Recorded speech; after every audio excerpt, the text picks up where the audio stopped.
ಇನ್ನು ಧರಣಿ ನಿರತ ರೈತರು ರೈತರೇ ಅಲ್ಲ ಅನ್ನುವಂತ ಹೇಳಿಕೆ ವಿಚಾರ ಸಂಬಂಧ ಸಭೆಯಲ್ಲಿ ಶಾಸಕ ಯಶವಂತರಾಯಗೌಡ ಪಾಟೀಲ್ ಕಣ್ಣೀರಿಟ್ಟಿದ್ದಾರೆ. ಈ ವಿಚಾರ ಸಂಬಂಧ ಮಾತನಾಡೋ ಟೈಮ್ನಲ್ಲಿ ರಾಜಕೀಯ ನಿವೃತ್ತಿಯ ಮಾತುಗಳನ್ನು ಆಡ್ತಾ ಇದ್ದಾರೆ ಇಂಡಿನ ಕಾಂಗ್ರೆಸ್ ಶಾಸಕ. ಒಂದು ತೀರ್ಮಾನವನ್ನ ನಾನು ತೆಗೆದುಕೊಳ್ತಾ ಇದ್ದೀನಿ, ಆದರೆ ಈಗ ನಾನು ಅದನ್ನ ಹೇಳಲ್ಲ. ಹೀಗೆ ಹೇಳ್ತಲೇ ನಿವೃತ್ತಿ ಜೀವನದತ್ತ ನಾವು ವಾಲುತ್ತಿದ್ದೇವೆ ಅಂತಂದ್ರು ಶಾಸಕರು.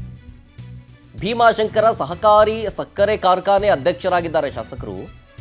ಅವ್ರು ಹೇಳ್ತಿರೋದೇನು, ನಾನು ಭೂಮಿ ಮೇಲಿಂದ ಹೋಗಬೇಕು ಅನ್ನೋ ನಿರ್ಧಾರ ಮಾಡಿದ್ದೀನಿ ಅಂತ ಅಂದ್ಬಿಟ್ರು. ಆಗ ಅಲ್ಲಿದ್ದಂತಹ ರೈತರು, ಗೌಡ್ರೆ ದುಃಖಿಸ್ಬೇಡಿ, ನಾವು ನಿಮ್ಮ ಪರವಾಗಿದ್ದೀವಿ ಅಂತಂದ್ರು. ಏನೇನು ಮಾತಾಡಿದ್ರು ಬನ್ನಿ ತೋರಿಸ್ತೀನಿ.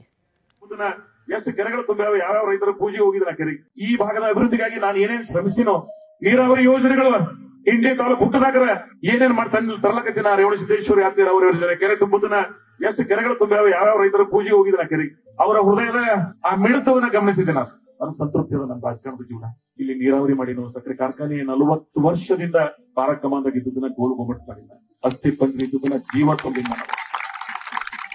ಅದಕ್ಕೆ ಇದೆಲ್ಲ ಜೀವನ. ಇಂಥ ಜೀವನಕ್ಕಾಗಿ ರಾಜಕಾರಣ ಮಾಡೋದ. ನಾನು ಏನು ಕಟ್ಟಿನ ಆಸನಾಗದಾಗೆ ನನಗೆ ಧಿಕ್ಕಾರ ಅನಿಸ್ಕೊಳ್ಳೋದಿತ್ತು ಅಂದ್ರೆ ಅಲ್ಲ, ಆ ಪುರುಷಾರ್ಥಕ್ಕೆ ನಾ ಇರ್ಬೇಕು. ಶಾರ್ಟ್ಲಿ ನಾನು ಒಂದು ತೀರ್ಮಾನವನ್ನು ತಗೋತೀನಿ. ಈ ಸಂದರ್ಭದಲ್ಲಿ ಬೇಡ, ಐ ಹ್ಯಾವ್ ಡಿಸೈಡೆಡ್ ಸಾರ್ವಜನಿಕ ಬದುಕನಾಗ ನಮ್ಮಂತವ್ರು ಬಹಳ ದಿವಸ ಉಳಿಯಂಗಿಲ್ಲ. ನಿವೃತ್ತಿ ಜೀವನದ ಕಡೆ